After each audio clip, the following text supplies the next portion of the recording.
Eu quero convidar você para abrir a sua Bíblia comigo, por favor, no Evangelho de Mateus. O Evangelho de Jesus, a história de Jesus, segundo a perspectiva, segundo a ótica do evangelista Mateus, capítulo 7, versículos 24 até o 29. Mateus, capítulo 7, 24 até o 29. E diz assim a palavra do Senhor: portanto, quem ouve essas minhas palavras e as pratica, é como o homem prudente que construiu a sua casa sobre a rocha.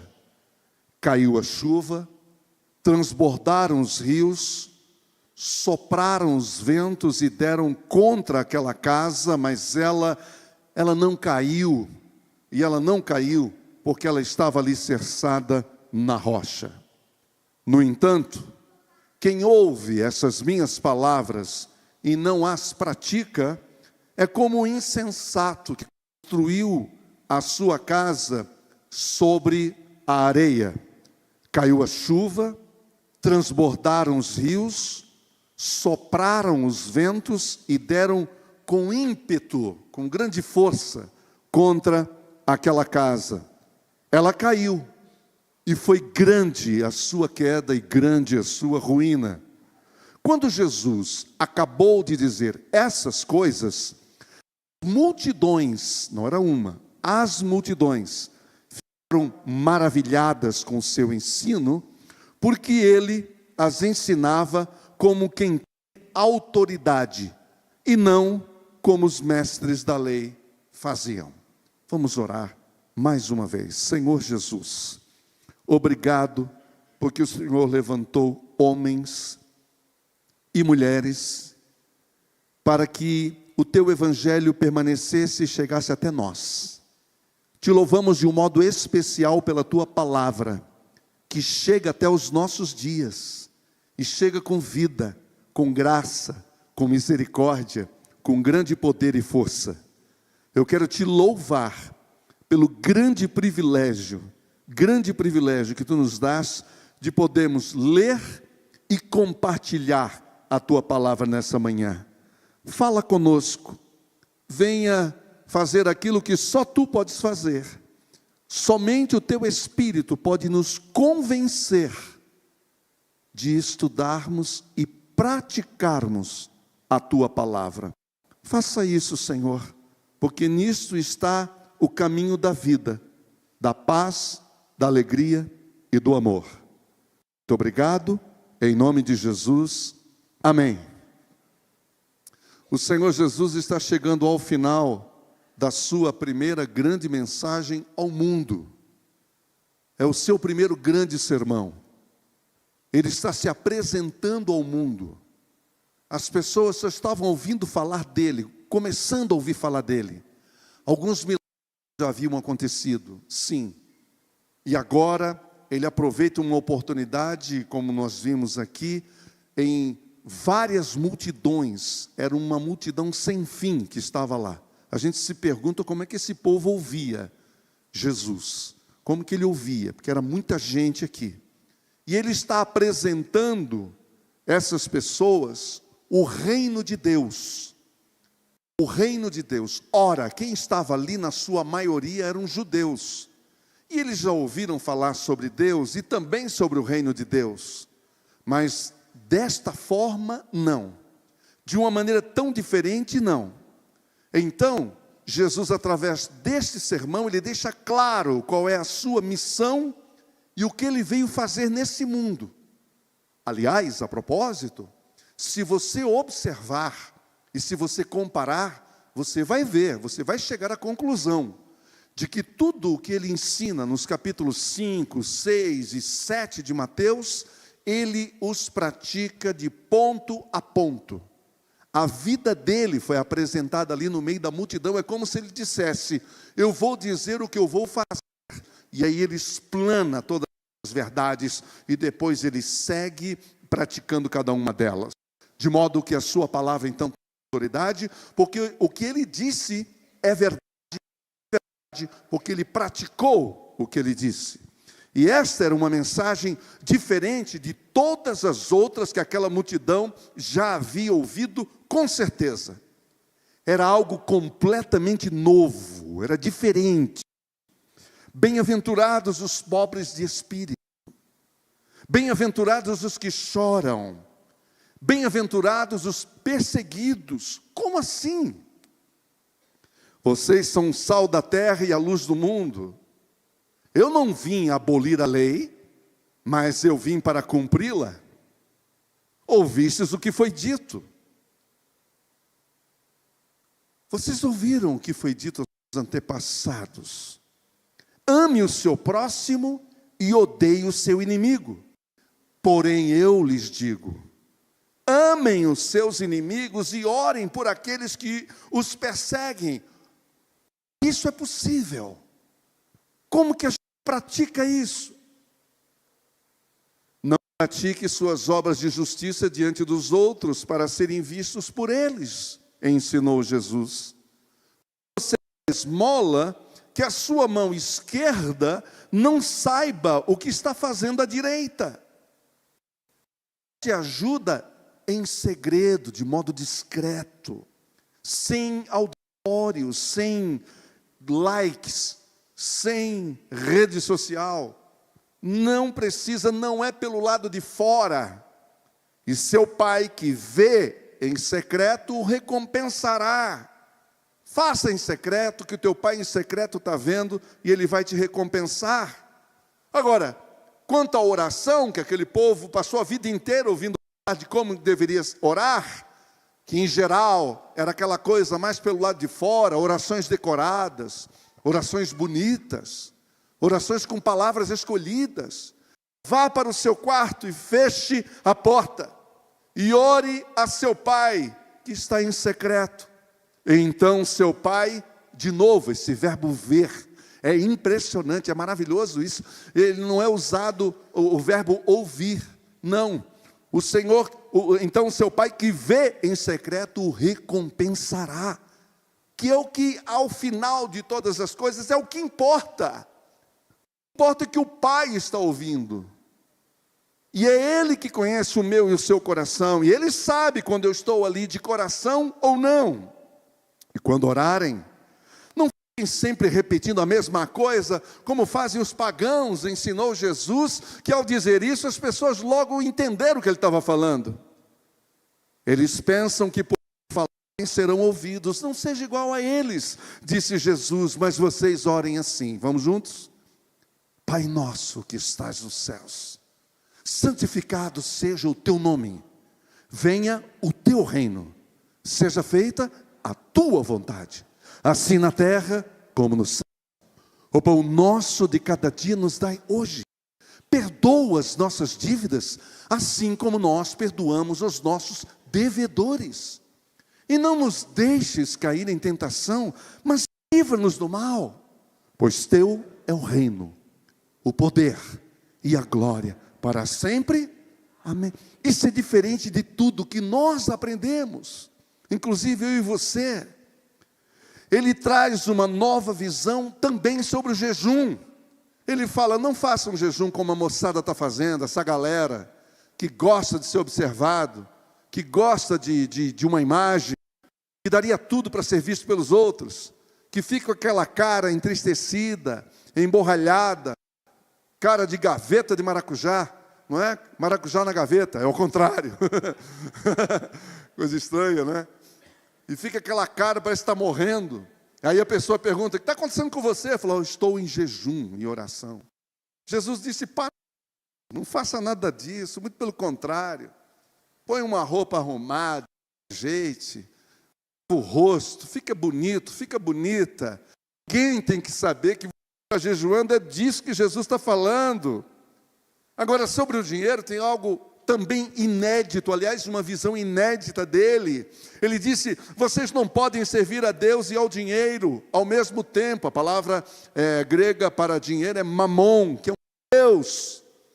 Então, pela primeira vez, nós estamos ouvindo alguém dizer que dinheiro é Deus. Ou seja, então a nossa relação com dinheiro não é material, é espiritual. É isso que Jesus está abrindo os nossos olhos. E é por isso que tanta gente se mata pelo dinheiro, que são verdadeiros idólatras, que estão completamente entregues, adorando a esse Deus, que aliás é o único que Deus chama de Deus, que Jesus chama de Deus.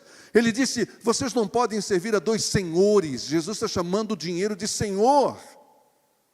E olha que coisa mais séria é essa que Jesus está revelando aqui. Sobre a ansiedade, ele disse, não andeis ansiosos pelo que vocês haverão de comer, beber ou de vestir. E ele dá aquela aula maravilhosa sobre a criação.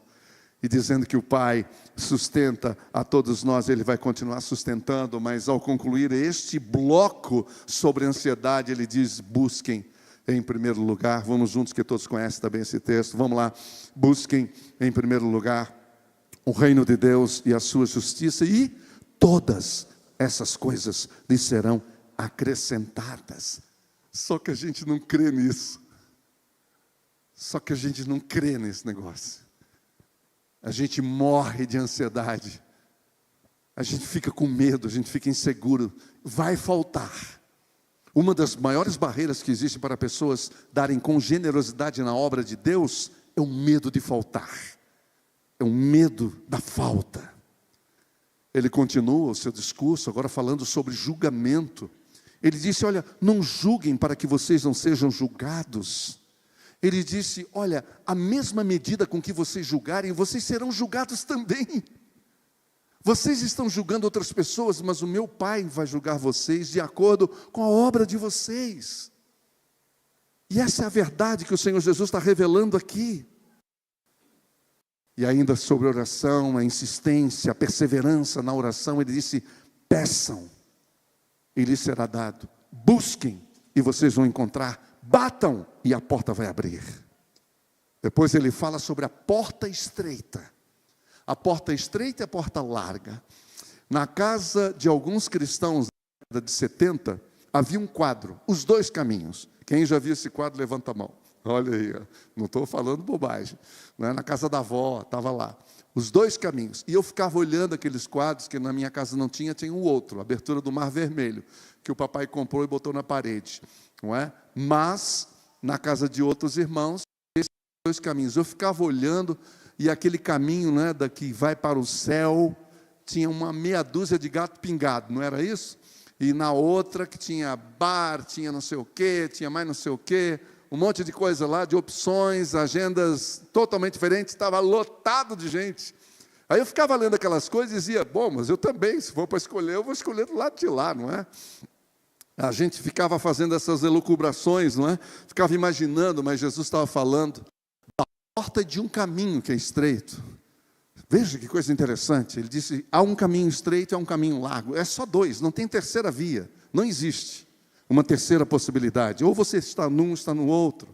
E daí então ele entra, porque ele está chegando ao final do seu sermão, e ele começa a falar sobre falsos profetas.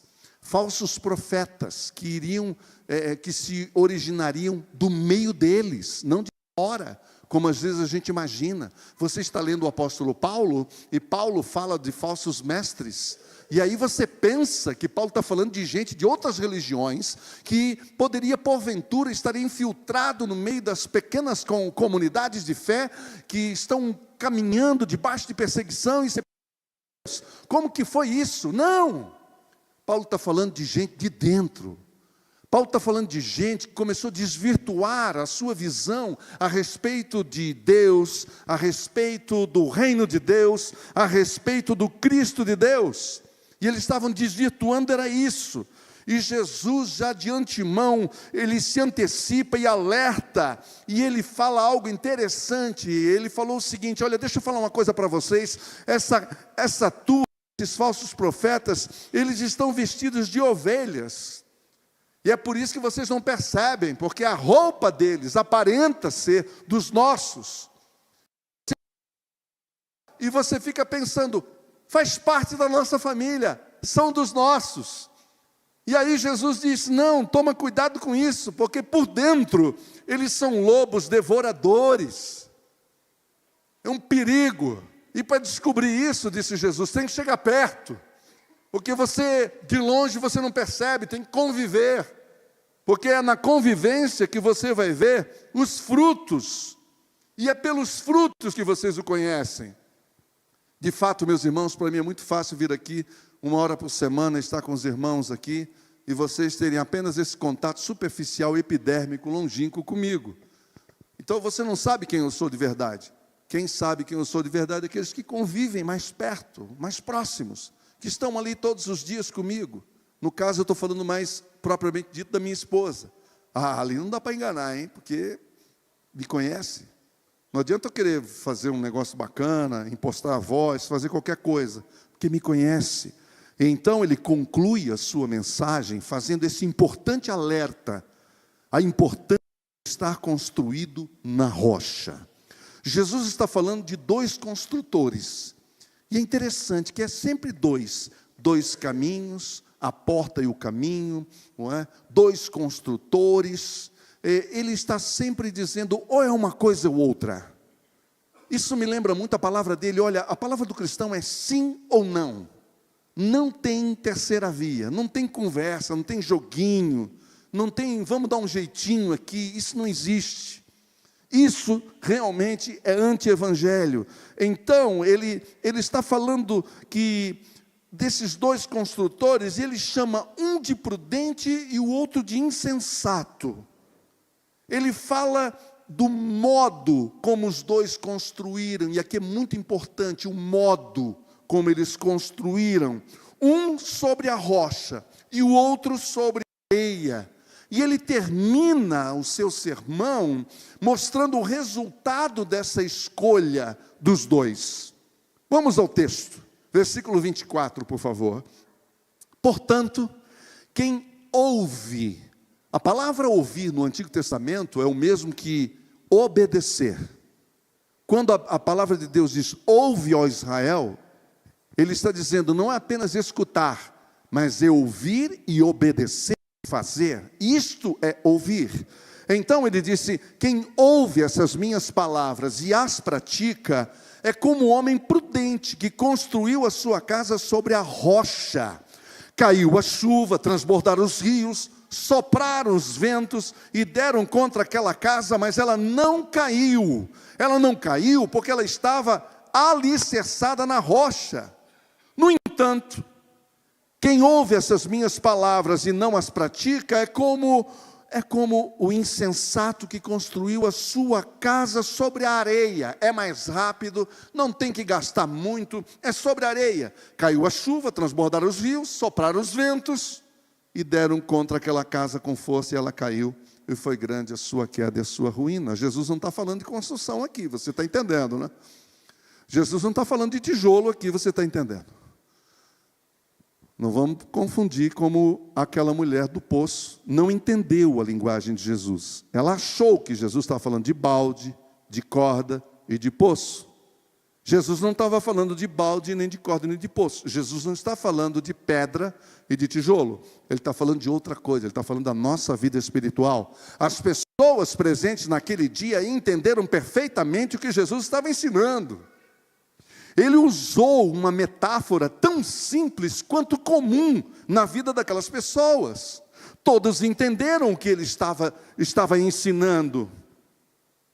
E como disse, ele estava na conclusão. Então esses 2 construtores, construindo numa bacia próximo ao rio, porque é isso que dá a entender o texto, era numa bacia, e um cavou fundo até encontrar a rocha para dar sustentação, e isso dá trabalho. Vocês sabem, a gente anda aqui pelo bairro, né? E você vê lá um tapume. E aquele negócio fica lá, ó, tempo.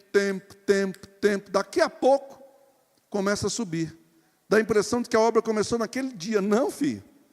O dinheiro já está ali, e muito pesado. Esse dia eu estava conversando com um construtor, ele disse, olha, ali é o que vai mais dinheiro. Vai tanto dinheiro para baixo quanto para cima. Estava me explicando como é que funciona essa coisa da engenharia num edifício. A gente não se percebe disso, né? Ninguém dá conta disso. Né? A gente pensa que é uma coisa simples, que é só fazer um buraquinho ali e está tudo bem. Não. Então, de acordo com o que você vai subir, é esse peso proporcional que vai ter que estar embaixo, para segurar o negócio, para segurar. Então, ele cavou até encontrar a rocha. E isso dá trabalho. Ninguém vai fazer isso por você. É a sua casa. Então você tem que cuidar disso pessoalmente. E o outro construiu direto sobre o chão sem alicerce. A cultura dele era outra. Dizendo, o importante é fazer uma casinha aqui, está tudo bem. Não vou me demorar, não vou gastar muito, vai ser uma casa barata. Na superfície, as duas casas eram iguais. Paredes, telhados, janelas. Quem olha por fora, está tudo igual. No entanto, na fundação, uma diferença radical as distinguia. A distinção estava onde não se via. Não era uma diferença visível, ela estava oculta. Ora, você sabe e eu sei. Tempestades acontecem. O clima, o tempo pode mudar sem avisos prévios. E a gente está vendo esses dias aí. Meteorologia fala uma coisa, acontece outra. E quando esse dia chegar, nós precisamos estar num lugar seguro. É disso que Jesus está prevendo. Os falsos mestres estão chegando. Vocês estão recebendo esse evangelho, e se vocês aplicarem esse evangelho, vai vir perseguição sobre vocês. E a casa de vocês vai precisar estar sobre a rocha, senão vocês não vão aguentar a pressão. É isso que Jesus está dizendo. Por isso a construção tem que ser feita sobre a rocha, sob pena de ruir, quando a tempestade chegar. O insensato, ele não faz nada disso, ele não está nem preocupado, o negócio dele é fazer uma casa e desculpe o pleonasmo, e entrar para dentro. Ele vai erigir essa casa, uma terra solta, como se o sol jamais fosse deixar de brilhar. Mas você sabe que tem dias que o sol não brilha, e que vem a chuva e vem a tempestade. No ano passado, foi ano passado que deu aquele problema no Rio Grande do Sul? Ou no outro ano? Ano passado. Foi 24, obrigado. A gente já se perde, né? Tudo tão rápido. E eu, de novo, quero agradecer mais uma vez a todos vocês que nos ajudaram a encher aquele caminhão que foi para São Leopoldo. Fizemos uma parceria com uma igreja aqui da cidade e juntos enchemos esse caminhão, ele foi. E, de novo, obrigado, Denilson. E esse foi até para uma igreja que a gente não sabe quem é, não importa, é o povo de Deus. E foi aquele caminhão lá cheio, por causa daquele problema no rio Taquari, um deles, e que pegou o outro, seus afluentes, e foi até lá embaixo, em Porto Alegre, vocês sabem do que eu estou falando, que deu aquele desastre. O que Jesus está realçando aqui é que ele está comparando o alicerce sobre a rocha a estas minhas palavras. É isso que eu quero que vocês entendam, e é isso que Jesus quer que os seus ouvintes entendam. Quando ele fala de rocha, ele está falando das palavras dele, ou seja, tudo aquilo que ele estava ensinando naquele dia, e por extensão, todo o seu ensino. Cada palavra de Jesus está cheia de amor, amém, meus irmãos? Está cheia de cuidado, está cheia de revelação, também está cheia de advertência, também está cheia de exortação, de consolo, de esperança, de uma nova vida. Em cada palavra, ele está revelando o seu próprio coração, e é isso que nós temos que entender. Quando Jesus fala, ele está revelando o coração dele para conosco, o seu próprio ser e a sua vontade para nós. É por isso que eu tenho que ler a palavra, não é porque gente pede, porque alguém vai me cobrar.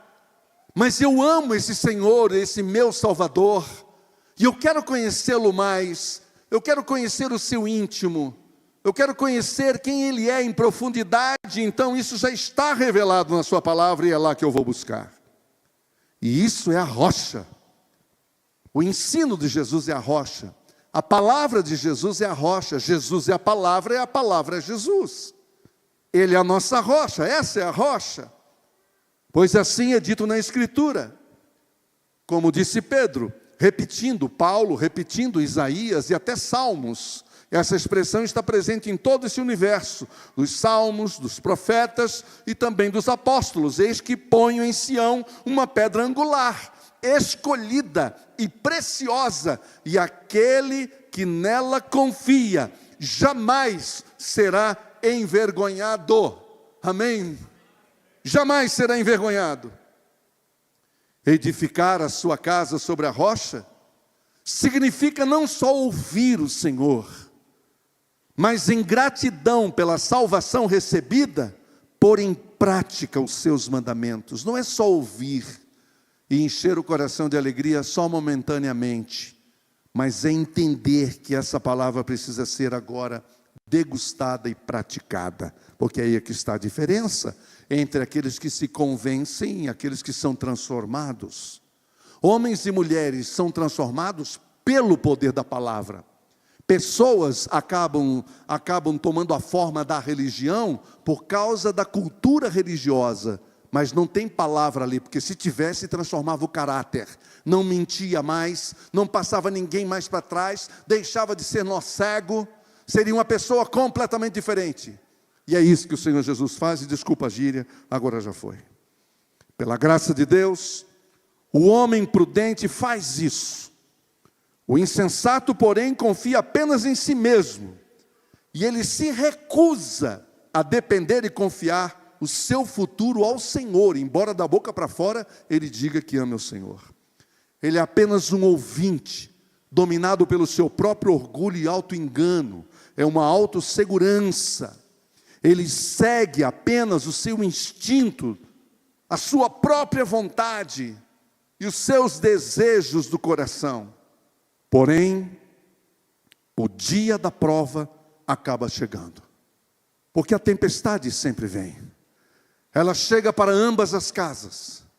Chove sobre todos, sobre justos e sobre injustos. O sol vem sobre todos, sobre justos e injustos. A tempestade vem sobre justos e injustos, indistintamente.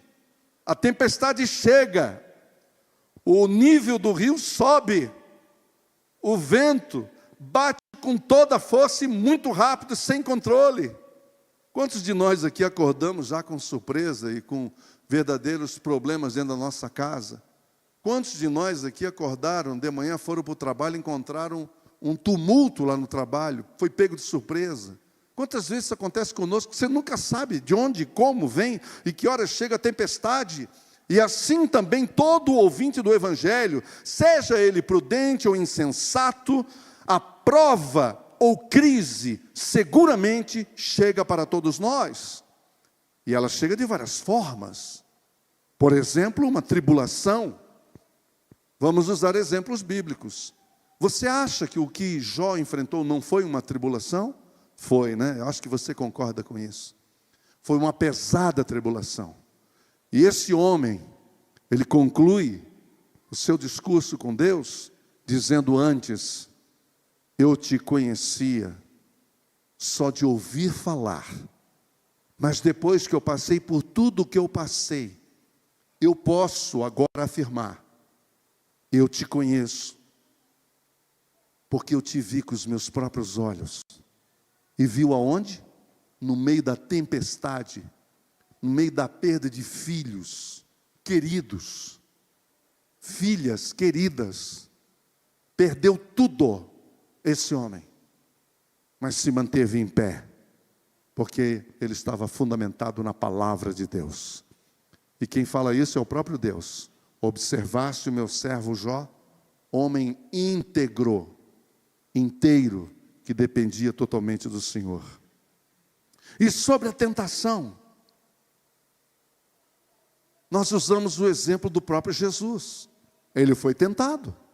Mateus 4, Lucas 4. Jesus está sendo tentado. Ele é batizado, sai do Jordão e vai para o deserto. E ali, imediatamente, ele já é testado, ele já é provado, debaixo de tentação. Toda tentação é uma prova, para mim e para você. Não é porque Deus faz assim só para ter o prazer de te deixar lá. Ele está querendo te provar para te aprovar. E foi exatamente o que ele fez com o filho. E tudo que o pai faz com o filho, ele faz comigo e com você também. E nós devemos seguir o exemplo de Jesus, que rebateu, que resistiu a toda aquela tentação baseado na palavra. E foi a palavra que ele usou. E foi a palavra que ele usou como arma contra exatamente aquele levante de Satanás contra a sua vida. Marta e Maria, por exemplo, passaram pelo luto. E elas foram abençoadas com a palavra de Deus. E eu não estou aqui só me referindo à ressurreição do filho propriamente dito, ou melhor, do irmão propriamente dito, mas estou dizendo a presença de Jesus lá, que aos olhos dela chegaram fora de hora, o Senhor Jesus sabia o que estava fazendo. E disse: filha, a ressurreição é a ressurreição. E ela, Marta, precisando, eu sei, eu creio nisso. E ela cria mesmo. Eram duas mulheres de Deus. Elas amavam o Senhor, elas respeitavam o Senhor, mas isso não as isentou de passarem por uma catástrofe que foi perder o seu irmão. E é importante a gente observar isso, porque às vezes a gente pensa que isso só acontece com quem não tem Deus. E se você é um homem ou mulher de Deus e passa por uma tribulação, pode acontecer que você pense que você está em pecado e que é por isso que você está passando por essa provação, quando isso não é necessariamente verdade, porque nós vemos gente de Deus, como já foi citado aqui, gente íntegra, mas que não estava isenta da provação e da tempestade. E assim o Senhor devolveu a elas o seu irmão. Mas eu posso falar aqui de pessoas, ou de famílias, propriamente dita, que passaram pela mesma experiência da catástrofe e da perda de um ente querido e não ter os seus filhos, os seus queridos, devolvidos na ressurreição. Não naquele tempo, só ressurreição futura. Posso citar 3 exemplos. João Batista era um exemplo. Ele foi decapitado. Jesus, quando recebeu a informação, ele interrompeu a agenda dele e se retirou para um lugar em silêncio. Lembram disso? Ficou num lugar em silêncio, conversando com Deus, porque Jesus entendeu. João Batista sai de cena, chegou a hora de eu me revelar ao mundo. Certo? Correto? Exatamente isso que aconteceu, foi uma senha. A morte de João Batista foi uma senha. Aprove a Deus não ressuscitá-lo. Há muitas perguntas, não é? Você tem perguntas para fazer para Deus? Você tem? Eu tenho perguntas para fazer para Deus. Uma delas é: por que aconteceu isso com a minha mamãe? E o Senhor a levou? Se o Senhor já curou tanta gente na minha frente, porque eu vi. São perguntas humanas. Você entendeu? São perguntas humanas. João Batista, os discípulos, entristecidos, Jesus também. Ele não voltou. E o que dizer de Tiago, o irmão de João? Eu estou falando de João, o apóstolo, o amigo mais íntimo de Jesus, que foi o primeiro a ser morto, a mandado de Herodes. E Pedro estava junto com ele na mesma cela. E Herodes cresceu com aquilo, falou: amanhã vai ser Pedro. E aí Deus interviu na madrugada. Tem aquela história lindíssima da igreja orando. Vocês estão me acompanhando? Vocês estão lembrando desses fatos? E aí Pedro volta para casa, vai para o meio da igreja. Nós conhecemos a história. E o Tiago não. Esse Tiago não. Ele não foi ressuscitado. Qual é o efeito ou consequência dessa prova? A casa do homem sábio não caiu. Os ventos caíram sobre aquela casa, porém ela não caiu. As águas com grande força não puderam abalar a casa construída sobre a rocha. Quando a tempestade finalmente passou, lá estava aquela casa em pé. E qual a razão disso? Ela foi edificada sobre a rocha. Eu quero dar um exemplo, não está aqui no script, mas esse texto, acho que eu preciso ler isso com vocês, no Salmo 32, Daniel, Salmo 32, por favor. Salmo 32, deixa-me ver o versículo. Esse salmo é maravilhoso. Você sabe que Davi teve uma crise, ele teve um problema sério, ele cometeu adultério, homicídio, debaixo do comando dele. E esse homem, ele caiu em si, ele se arrependeu. E no seu arrependimento ele escreve 2 salmos, o 51 e o 32. Está certo? Eu quero ler esse texto para exemplificar para você o porquê nós temos que praticar a palavra de Deus, e não somente de boca. Veja o que Davi fez. Como é feliz aquele que tem as suas transgressões perdoadas e os seus pecados apagados. Como é feliz aquele que tem as suas transgressões perdoadas e os seus pecados apagados. Como é feliz aquele a quem o Senhor não atribui culpa, em quem não há hipocrisia. Agora veja bem, enquanto eu calei os meus pecados, envelheceram os meus ossos pelos meus constantes gemidos todo dia. Enquanto eu calei os meus pecados, envelheceram os meus ossos pelos meus constantes gemidos todo dia. Todo dia. Seguindo o texto, diz assim: enquanto eu mantinha escondidos os meus pecados, o meu corpo definhava de tanto gemer, pois dia e noite a tua mão pesava sobre mim, e as minhas forças foram se esgotando como o tempo de seca. Então eu reconheci diante de ti o meu pecado, e não encobri as minhas culpas. Eu disse: confessarei as minhas transgressões ao Senhor, e tu perdoaste a culpa do meu pecado. Verso 6, portanto, que todos os que são fiéis orem a ti enquanto podes ser encontrado. Quando as muitas águas se levantarem, elas não o atingirão. Alguém entendeu o que está acontecendo aqui? Você está entendendo?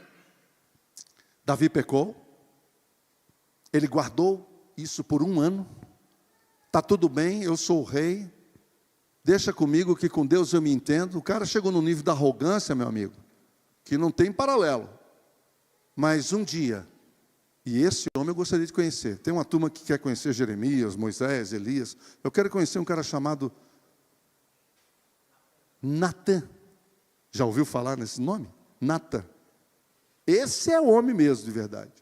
Ele foi lá e se apresentou para Davi e disse: sabe, Davi, vou contar uma história para você. Nós estamos falando de um profeta que está diante de um rei que está no auge, no top, no topo, entendeu? País rico, com paz na fronteira, estava tudo certo. Só que não estava certo com o Criador de todas as coisas. E aí mandou o profeta dele lá. Contou aquela história da ovelha, que todo mundo sabe.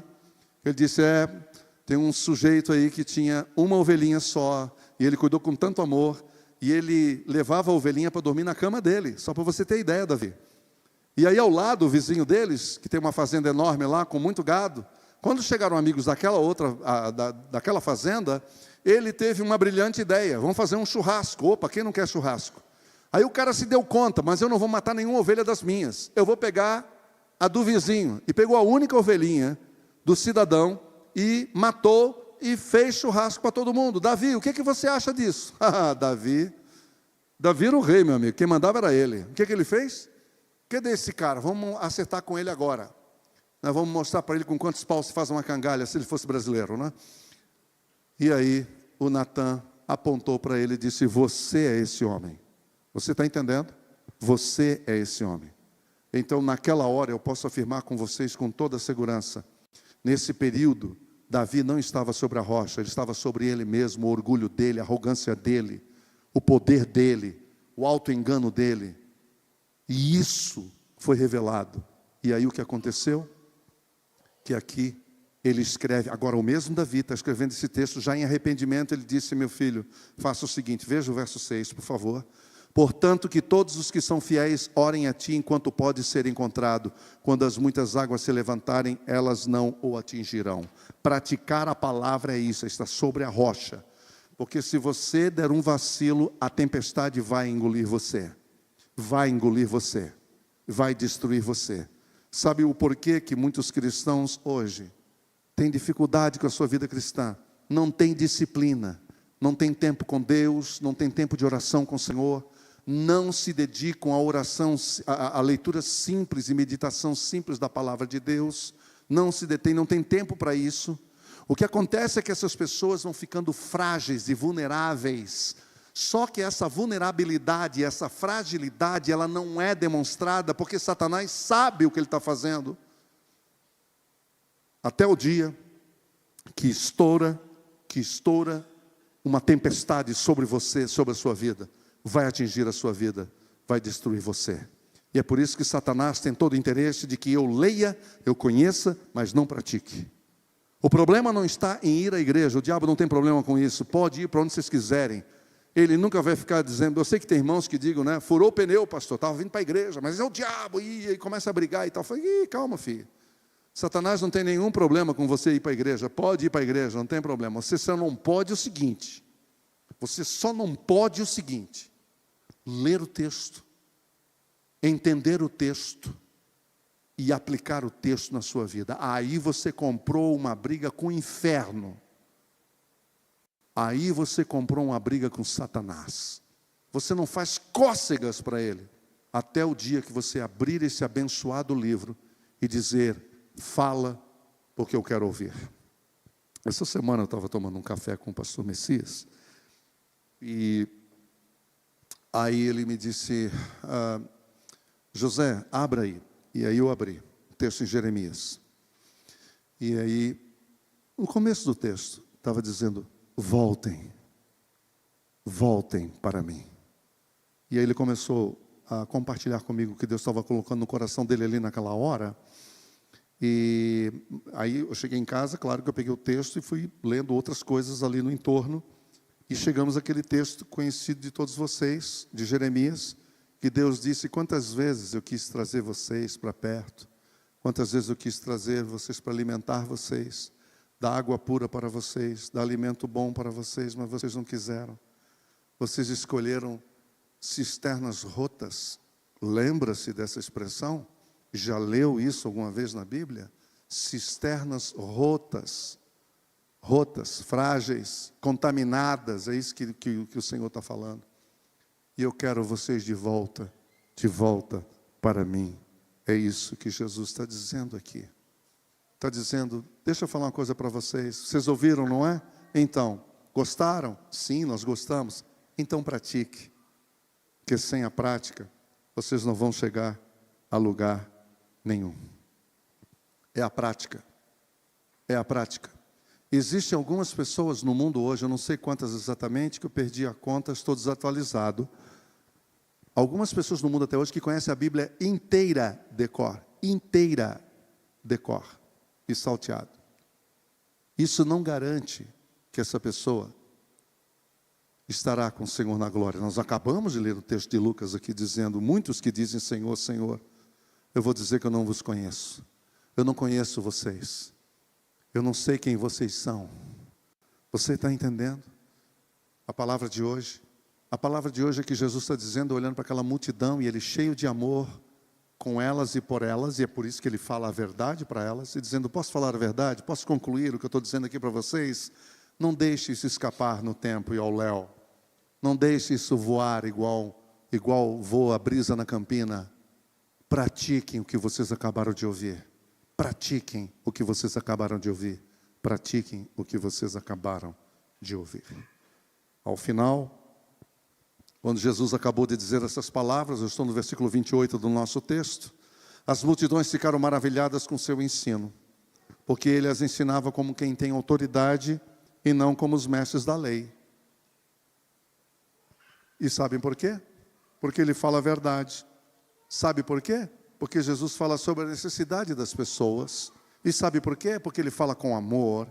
E sabe por quê? Porque essa autoridade vem do Pai que passa para o Filho e age em nós através do Espírito Santo. Ele fala do coração, ele fala para restaurar e não para julgar. Ouvir apenas, concluindo, ouvir apenas, conhecer apenas, proporciona uma posse aparente que se quebra justamente quando é posta à prova. Tenha certeza disso. Porém, para aquele ouvinte que realiza o que ouviu, a palavra de Jesus se torna um poder, uma fonte bendita, uma força bendita. A fé e a confiança gerada pela palavra na hora das crises equivale a uma casa profundamente forjada sobre a rocha e supera as mais fortes tempestades e lutas de angústias e tribulações. Por isso que vale a pena ler, estudar, meditar mas principalmente praticar. Quero fazer um convite a você, vamos praticar a palavra de Deus? Agora eu já te adianto, isso cria problemas para nós. Porque daí você vai viver a verdade, você vai falar a verdade. Não foi o que Martin Luther King falou certa vez? Não precisa brigar com ninguém, basta falar a verdade. Fale a verdade. Que coisa, não? O próprio Jesus disse, vocês pensam que eu vim trazer paz? Eu não vim trazer paz, eu vim trazer guerra. Oh, que interessante, não? Isso te assusta? Ele continua dizendo, eu vim trazer guerra, porque na hora que você praticar as minhas palavras dentro da sua casa, vai haver rejeição, vai haver revolta, vai haver protesto. Alguém vai discordar de você? Sim, porque o descanso coloca em pânico o inferno. Sim, porque o amor coloca em pânico o inferno. Sim, porque a paz interior incomoda muita gente. Sim, porque o perdão estraçalha o coração mais orgulhoso, mais arrogante. O perdão, o amor, a paz. Sim, porque a alegria é inexplicável. Como que você pode ser alegre e não tem nada? Nada que ele quer dizer é você não tem patrimônio, mas você é alegre, você está satisfeito, você está bem, e isso incomoda as pessoas. Isso é Jesus, é o fruto do Espírito. Por isso que a minha vida e a sua tem que estar sobre a rocha, porque ouça isso, a tempestade vem, ela virá, e se na sua casa tem mais de uma pessoa, você vai perceber isso, porque um dia você está bem, outro dia a pessoa que não está bem. Então isso dá um equilíbrio.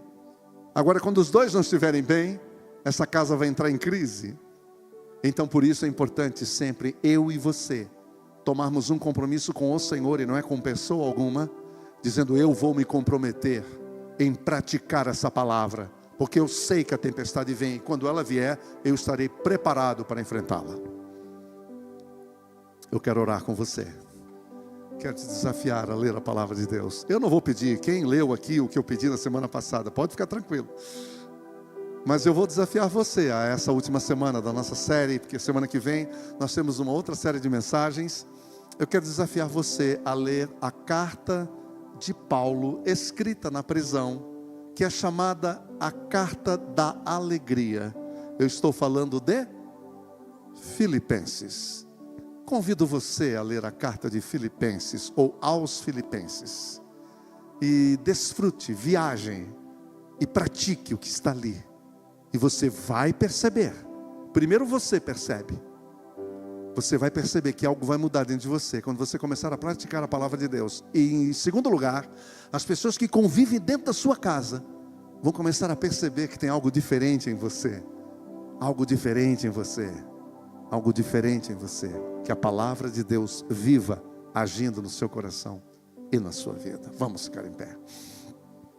Senhor Deus e Pai, eu quero te agradecer pela tua palavra, quero te agradecer porque de novo ela chegou até nós, e ela chegou intacta, ela chegou inteira, ela chegou completa, ela chegou perfeita, ela chegou cheia de vida, e é por isso que nós estamos hoje aqui meditando nela e sendo impactados por ela.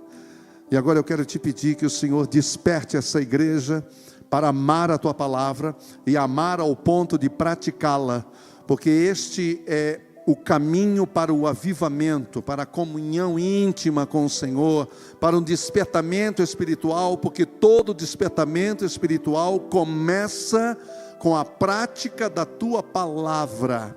Então ensina-nos a praticar, porque nós queremos mais de Deus. Nós queremos mais do teu amor, amém, meus irmãos? Nós queremos mais da tua vida sobre nós, nós queremos mais da tua paz, e o que mais você diria? Nós queremos mais da tua verdade, mais do teu poder, mais da tua provisão, mais do teu cuidado sobre a nossa família, a nossa casa. Usa-nos, ó Deus, usa-nos para estender essa luz àquelas pessoas que nós amamos e que nós convivemos. Pai, tenha misericórdia de nós e perdoa-nos quando nós não praticamos a tua palavra e deixamos de cooperar com o Evangelho. e impedimos os nossos amigos de verem a tua glória através da nossa vida, e impedimos os nossos amigos de verem um testemunho vivo em nós. Senhor, venha mudar o nosso caráter, venha forjar o nosso caráter na tua palavra, venha tirar toda a preguiça, toda a má vontade, toda a falta de interesse, e coloca num lugar um desejo profundo de beber da tua palavra, de estudar a tua palavra e de praticar a tua palavra. Faça isso, Pai, é o que nós te pedimos e te agradecemos, em nome de Jesus, amém.